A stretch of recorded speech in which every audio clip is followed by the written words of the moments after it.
पाठ 7 प्रत्यय सफिक्स। ईंट बहन कैसी हो? मैं ठीक हूँ। अच्छा एक बात बताओ, हमारा क्या अस्तित्व है? हम तो केवल छोटे छोटे खंड हैं। ऐसा मत सोचो, नए नए भवन बनाने में हमारा प्रयोग होता है। पर हमारा स्वतंत्र प्रयोग तो नहीं हो सकता। हाँ, लेकिन भवन निर्माण में हमारी भूमिका मुख्य होती है। अच्छा, जैसे कि शब्द निर्माण प्रक्रिया में प्रत्ययों की भी विशेष भूमिका होती है। सही कहा, प्रत्यय शब्द से जुड़कर नया अर्थ प्रदान करते हैं। लेकिन छात्र भूल जाते हैं कि प्रत्यय शब्द के आगे आएंगे या पीछे। अरे, यह तो बहुत ही आसान है। मेरे साथ बोलो, पापा के पीछे पापा की परी, शब्द के पीछे प्रत्यय की झड़ी, बन गई शब्दों की फुल झड़ी।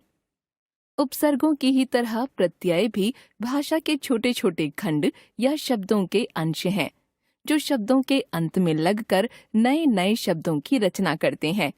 उपसर्गों की ही तरह इनका भी एक निश्चित अर्थ होता है और इनका प्रयोग भी स्वतंत्र शब्दों की तरह नहीं किया जा सकता। देखिए उदाहरण। मूल शब्द प्रत्यय, नया शब्द। मित्र जमा ता, मित्रता। प्यास जमा आ, प्यासा। ध्यान रखिए, प्रत्यय शब्द नहीं है बल्कि शब्दों के छोटे छोटे अंश हैं। शब्दों की तरह प्रत्ययों का भी एक निश्चित अर्थ होता है। प्रत्यय शब्दों के अंत में लगकर नए शब्द बनाते हैं। प्रत्यय शब्दों की तरह भाषा में स्वतंत्र रूप से नहीं प्रयुक्त हो सकते।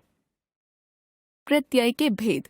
संस्कृत व्याकरण के अनुसार जो प्रत्यय क्रिया रूपों में लगकर संज्ञा विशेषण बनाते थे उन्हें तो कृत प्रत्यय कहा जाता था, और जो प्रत्यय क्रिया रूपों के अलावा अन्य शब्दों संज्ञा विशेषण अव्यय आदि में लगकर संज्ञा विशेषण आदि बनाते थे उन्हें तद्धित प्रत्यय कहा जाता था। इसी आधार पर हिंदी के प्रत्ययों को भी हम दो वर्गों कृत प्रत्यय तथा तद्धित प्रत्यय में विभाजित कर सकते हैं। साथ ही इन दोनों वर्गों में संस्कृत के तत्सम प्रत्यय, हिंदी के तद्भव प्रत्यय तथा अन्य भाषाओं अरबी फारसी से आए हुए आगत तीनों ही प्रकार के प्रत्यय हो सकते हैं। आगे दिए गए उदाहरणों के आधार पर इस बात को आप समझ सकते हैं। कृत प्रत्यय या क्रिया रूपों में लगने वाले प्रत्यय। जो प्रत्यय क्रिया रूपों में लगते हैं वे अलग अलग प्रकार के कार्य करते हैं तथा अलग अलग कार्य करने वाले संज्ञा या विशेषण शब्द बनाते हैं। इन्हीं कार्यों को ध्यान में रखकर इन प्रत्ययों को हम निम्नलिखित वर्गों में बांट सकते हैं। क्रिया को करने वाला प्रत्यय। उदाहरण। संस्कृत प्रत्यय अक, गायक, पाठक, सेवक, नायक। उक, भिक्षुक, भावुक। हिंदी प्रत्यय अक्कड़, पियक्कड़, घुमक्कड़, भुलक्कड़। ऊ, खाऊ, कमाऊ, उड़ाऊ। हार, होनहार, खेवनहार, सेवनहार।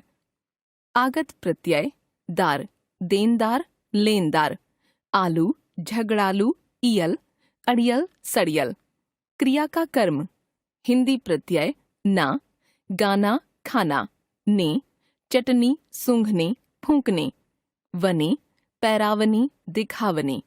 क्रिया का परिणाम।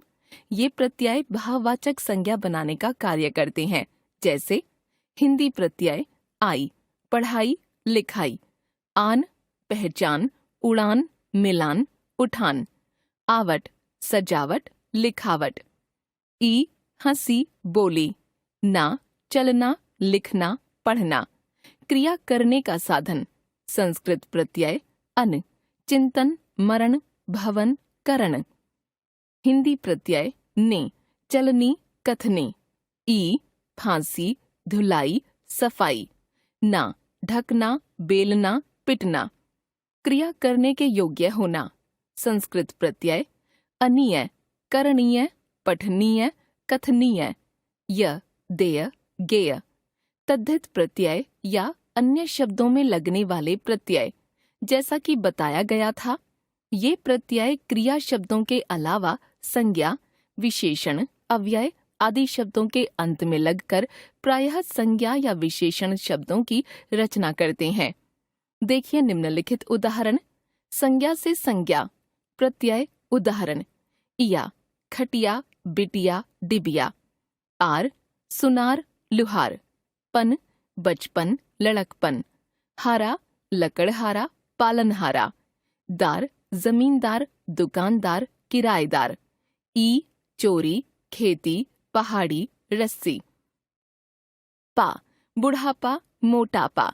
गर जादूगर बाजीगर सौदागर। वाला चाय वाला घर वाला दूध वाला। वान धनवान गाड़ीवान।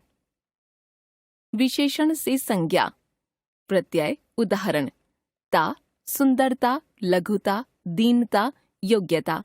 ई गरीबी रईसी अमीरी बीमारी। आहट कड़वाहट चिकनाहट। आस मिठास खटास। आई अच्छाई बुराई मिठाई। संज्ञा से विशेषण आ भूखा प्यासा। ईला जहरीला शर्मीला बर्फीला। इक धार्मिक पौराणिक ऐतिहासिक। आना सालाना रोजाना जनाना मर्दाना। ई बंगाली चीनी जापानी ऊनी गुलाबी। ईन नमकीन रंगीन शौकीन। एरा चचेरा ममेरा फुफेरा। क्रिया विशेषण से विशेषण ला अगला पिछला निचला। प्रकार्य के आधार पर प्रत्यय के भेद। प्रत्ययों का वर्गीकरण इस आधार पर भी किया जा सकता है कि उनका प्रकार्य क्या है। प्रकार्य के आधार पर प्रत्ययों के निम्नलिखित भेद हो सकते हैं। लिंग बोधक प्रत्यय पुल्लिंग शब्दों से स्त्रीलिंग तथा स्त्रीलिंग शब्दों से पुल्लिंग बनाने वाले प्रत्यय इस वर्ग में आते हैं। पुल्लिंग से स्त्रीलिंग बनाने वाले प्रत्यय। प्रत्यय पुल्लिंग शब्द स्त्रीलिंग शब्द। आ बाल बाला। प्रिय प्रिया। सुत सुता। शिष्य शिष्या। ई घोड़ा घोड़ी बेटा बेटी दास दासी देव देवी। आनी नौकर नौकरानी देवर देवरानी जेठ जेठानी मेहतर मेहतरानी। आइन पंडित पंडिताइन बाबू बबुआइन। इया कुत्ता कुतिया बंदर बंदरिया चूहा चूहिया बूढ़ा बुढ़िया। स्त्रीलिंग से पुल्लिंग बनाने वाले प्रत्यय आ भैंस भैंसा मौसी मौसा। संज्ञा से विशेषण बनाने वाले प्रत्यय ई बसंत बसंती धन धनी लोभ लोभी गरीब गरीबी। आ भूख भूखा प्यास प्यासा। मान बुद्धि बुद्धिमान श्री श्रीमान। वान गुण गुणवान धन धनवान। आवना डर डरावना लुभ लुभावना। भाववाचक संज्ञा बनाने वाले प्रत्यय आवट मिल मिलावट बन बनावट। आस मीठा मिठास खट्टा खटास। इमा महा महिमा लाल लालिमा। ता मित्र मित्रता आवश्यक आवश्यकता सुंदर सुंदरता प्रभु प्रभुता। कर्तृवाचक संज्ञा बनाने वाले प्रत्यय। प्रत्यय कर्तृवाचक संज्ञा अक्कड़ घुमक्कड़ पियक्कड़ भुलक्कड़। इयल मरियल अड़ियल। आड़ी खिलाड़ी। वैया गवैया सुनवैया। आकू पढ़ाकू लड़ाकू। आक तैराक उड़ाक। व्यवसाय बोधक शब्द बनाने वाले प्रत्यय। प्रत्यय शब्द व्यवसाय बोधक शब्द। आर लोहा लुहार। सोना सुनार। वाला चाय चाय वाला दूध दूध वाला। गर जादू जादूगर सौदा सौदागर। स्थान बोधक शब्द बनाने वाले प्रत्यय। प्रत्यय शब्द स्थान बोधक शब्द। ई पंजाब पंजाबी बंगाल बंगाली चीन चीनी जापान जापानी। ईय भारत भारतीय। स्तर बोधक प्रत्यय हिंदी में तर तथा तम स्तर बोधक प्रत्यय हैं। ये शब्दों से जुड़कर उनके तुलनात्मक स्तर को प्रकट करते हैं, जैसे तर या तम। उच्च, उच्चतर, उच्चतम। श्रेष्ठ, श्रेष्ठतर, श्रेष्ठतम। लघु, लघुतर, लघुतम। हमने सीखा उपसर्गों की तरह प्रत्यय भी शब्दों के अर्थवान लघुतम खंड हैं।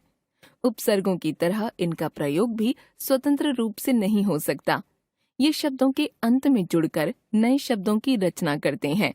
संस्कृत परंपरा के आधार पर प्रत्यय के दो भेद होते हैं, कृत प्रत्यय तथा तद्धित प्रत्यय।